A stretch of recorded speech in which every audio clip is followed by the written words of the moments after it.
Friends, கத்திரிக்காய் gravy பண்ணலாம். அதுக்கு தேவையான பொருள்: கத்திரிக்காய் 5 கத்திரிக்காய் எடுத்து வச்சுருக்கேன், 2 பெரிய வெங்காயம், 2 தக்காளி, 1 டேபிள் ஸ்பூன் எள்ளு, 1 டீஸ்பூன் மிளகாய்த்தூள், 2 டீஸ்பூன் மல்லித்தூள், மஞ்சத்தூள் 1/4 டீஸ்பூன், இஞ்சி பூண்டு விழுது 1 டீஸ்பூன். இந்த கத்திரிக்காய் எங்கள் வீட்டு மாடியிலேயே காய்ச்ச கத்திரிக்காய். வாங்க அதை எப்படி செய்யலான்னு பார்க்கலாம். கத்திரிக்காயை இப்படி 4ஆக கீறணும்.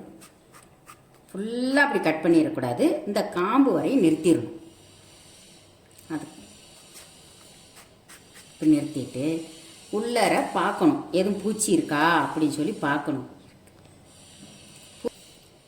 இப்போ கட் பண்ணிவிட்டு இப்படி பார்க்கணும், பூச்சி எதுவும் இல்லை. பூச்சி இருந்தால் அந்த கத்திரிக்காயை போட்டுருங்க, அவ்வளோதான். கத்திரிக்காயை கட் பண்ணி தண்ணியில் போடணும், இல்லைன்னா கத்திரிக்காய் கருத்து போயிடும். இப்போ எல்லா கத்திரிக்காயும் கட் பண்ணிவிட்டு பார்க்கலாம்.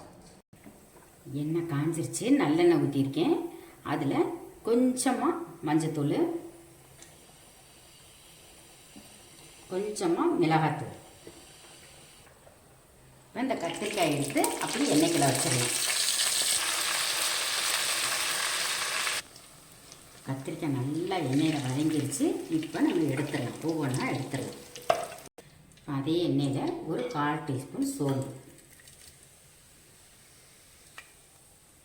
சோம்பு நல்லா பொரிஞ்சதுக்கப்புறம் வெங்காயம். வெங்காயம் நல்லா வதங்கிருச்சு. கொஞ்சம் கருவேப்பிலை போட்டுட்டு இந்த இஞ்சி பூண்டு விழுது. இஞ்சி பூண்டு போட்டோன்னா அடி பிடிக்கும், அதனால இந்த தக்காளியை போட்டுறோம்.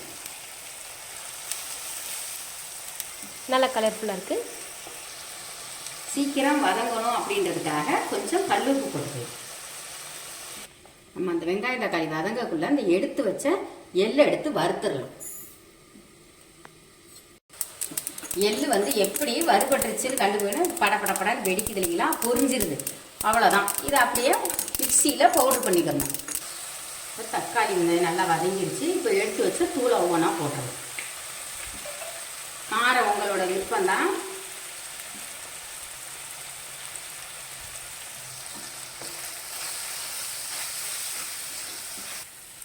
பச்சை வடை போகிறதுக்கு சும்மா ஒரு 1/4 கிளாஸ் தண்ணி விட்டு தீயை மீடியமாக வச்சு கொதிக்க வைங்க. இப்போ திக்காக கரைச்சி வச்ச புளியை எடுத்து ஊற்றிடலாம். புளி ஒரு கொதிக்கட்டும். இப்போ புளியும் பச்சை வடை போயிடுச்சு. இப்போ எடுத்து வச்ச கத்திரிக்காயை போட்டலாம்.